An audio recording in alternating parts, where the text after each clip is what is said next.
Blast చేసి రాకుని పగలగొట్టి రోడ్లు ఫార్మేషన్ చేసే ఆ రాకు మొక్క ఏదైతే ఉందో ఆ మొక్కకు సంబంధించిన మొక్కుని క్రష్ చేస్తే తిరుమల ఇండస్ట్రీ మెటల్ ఇండస్ట్రీ వాళ్ళు క్రష్ చేస్తే వాళ్ళ దగ్గర ఈ రాఘవ కన్స్ట్రక్షన్ వాళ్ళు కొనుక్కున్నారు. దానికి పూర్తి డాక్యుమెంట్లు ఉన్నాయి. ఆ క్రషరు ఒరిజినల్ గా ఆంధ్రప్రదేశ్ లో కర్నూలులో రాఘవ కన్స్ట్రక్షన్ క్రషర్ అక్కడ వర్క్ కంప్లీట్ అయిన తర్వాత అమ్మేటప్పుడు ఈ Tirumala construction Tirumala metal industry వాళ్ళు కొనుక్కున్నారు. ఆ క్రషర్ వాళ్ళు పెట్టుకొని కొత్తగా ఏమీ కోరీలు ఆ తిరుమల మెటల్ ఇండస్ట్రీ వాళ్ళు చేయలేదు.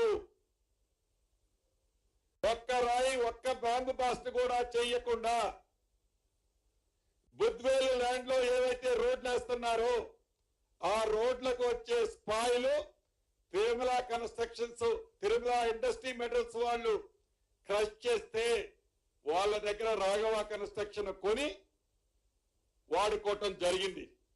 దీంట్లో ఆర్టీఐ కింద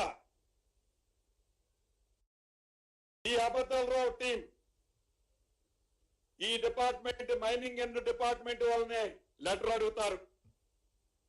దాంట్లో మైనింగ్ వాళ్ళు అసెంబ్లీలో ఇదిగో పేపర్ అని చూపించేది ఏందా అంటే దాంట్లో మీరు సేన్ రైజ్ ఎంత కట్టాలి, రాఘవ కన్స్ట్రక్షన్ సేన్ రైజ్ ఎంత కట్టాలి అనేది ఆ లెటర్ లో ఉన్న సారాంశం. ఆ లెటర్ కూడా మీ అందరికి ఇస్తా. ఆ మెటల్ కి సంబంధించిన సేన్ రైజ్ అనేది హెచ్ఆర్డిసిఎల్ ఏవైతే రేడియల్ రోడ్లు ఫార్మేషన్ చేసే డిపార్ట్మెంట్లు వాళ్ళకి లెటర్ రాస్తారు. వాళ్ళు 2,77,00,000 కడతారు. మళ్ళీ 2 కోట్లకు నిన్ననో మననో మళ్ళీ కట్టినట్టున్నారు.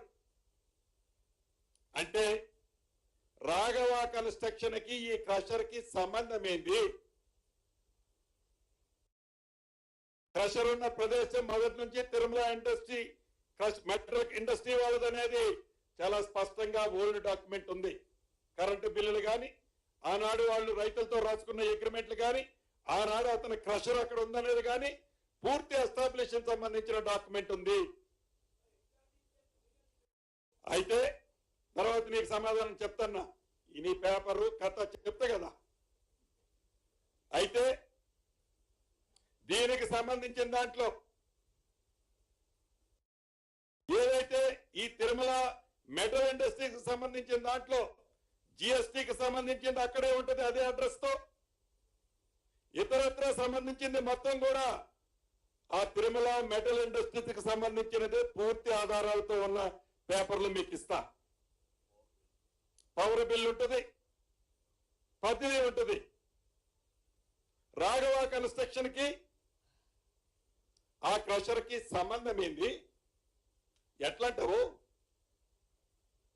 అంటే ఇదిగో అధ్యక్ష అని అసెంబ్లీలో చెప్తాడు రాబద్దాలరావు గారు. ఉరిదీయమంటాడు. లీటర్ పెట్రోల్ కొట్టడానికి 100 రూపాయలు ఉంది కానీ అగ్గపెట్టలేదనే అబద్ధపు మాట ఎంతుందో ఈ ఉరితీయమనే మాట కూడా అంత పచ్చి అబద్ధం. అంటే డ్రామాలు, అబద్ధాలు, నిజాలని అబద్ధాలుగా, అబద్ధాలని నిజాలుగా చిత్రీకరించాలని తాపత్రయపడటం. దీనికి కారణం ఒక్కటే, ఈ ప్రభుత్వం మీద బురద చల్లితే, ఈ ప్రభుత్వం మీద అపనిందలు మోపితే, మళ్ళీ జనము నమ్మితే మళ్ళీ మేమేమన్నా అధికారంలోకి వస్తామేమని పదే పదే తాపత్రయం. తెలుసు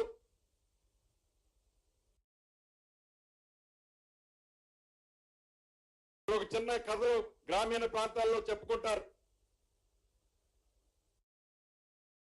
అటవీ ప్రాంతాల్లో జీవరాశులు ఉంటాయి. ఈ జీవరాశులు ఒకరోజు ఒక సింహం ఒక పంది ఎదురుపడ్డాయట. సింహం అడవి పంది ఎదురుపడ్డాయట.